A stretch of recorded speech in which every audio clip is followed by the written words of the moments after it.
Hi hello friends, welcome to our channel Uma Gudili. మా video నచ్చితే like చేయండి, షేర్ చేయండి, సబ్స్క్రైబ్ చేయండి, కామెంట్ కూడా చేయండి. ఈరోజైతే మేము పండు మిరపకాయలు పచ్చడి చేసి చూపిస్తానండి.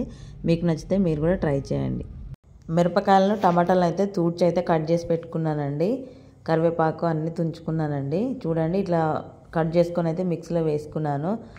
నేనైతే ఎక్కువ తిననండి చింతపండు, అందుకే కొంచెమే తీసుకున్నాను. అంటే టమాటా పులిపే చింతపండు పులిపే కానీ నాకైతే పడదు. ఇక్కడైతే దొడ్డుప్పు వేసుకుంటున్నాను, టేస్ట్ చాలా బాగుంటుంది.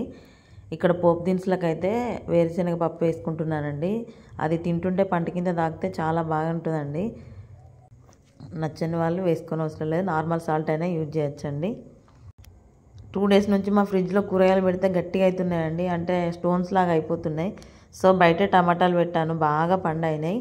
సో అవి ఏం చేద్దామని అనుకొని పచ్చడి అయితే చేస్తున్నానండి. ఆయిల్ పోసి టమాటాలను చింతపండు అయితే వేసి ఉడకబెడుతున్నానండి. ఇవైతే పొడి కోసం అండి. జీలకర్ర, ఆవాలు, మెంతులు అయితే పొడి వేసుకున్నానండి. ఇవైతే పోపు కోసం ఎల్లిపాయలు, ఎండుమిర్చి, ఆవాలు, జీలకర్ర ఇవైతే లాస్ట్ పోపు కోసం అండి. అవి టమాటాలు ఉడికేలోపు పోపు అయితే వేసుకున్నానండి. కరివేపాకు ఇట్లా లాస్ట్ వేసుకుంటే ఏంటంటే మాడిపోకుండా ఉంటుంది అన్నమాట.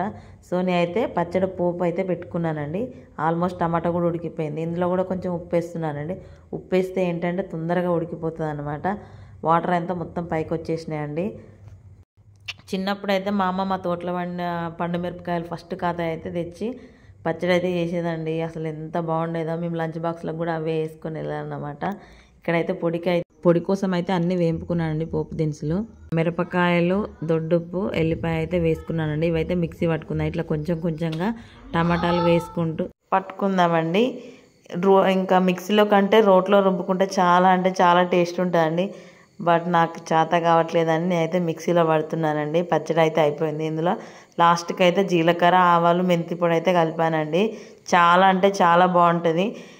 మరీ రెడ్డిష్ కలర్ ఎందుకు లేదంటే నేను నల్ల చింతపండు యూజ్ చేసిన అండి, పోయిన సమ్మర్ది. సో అందుకే కలర్ అయితే ఈ విధంగా ఉంది. టేస్ట్ అయితే చాలా బాగుంటుందండి. లాస్ట్కి అయితే గిన్నెలో ఊడ్చుకొని అయితే మా చిన్నబాబుకి, మా ఆయనకైతే తినబెట్టానండి. చూడండి, ఇట్లా డబ్బాలో స్టోర్ చేసుకుంది. ఏంటంటే ఆయిల్ ఎక్కువ ఉంటే ఫంగస్ అనేది ఎక్కువ ఫామ్ కాదండి. మా బాబుకి అయితే పెట్టేశాను.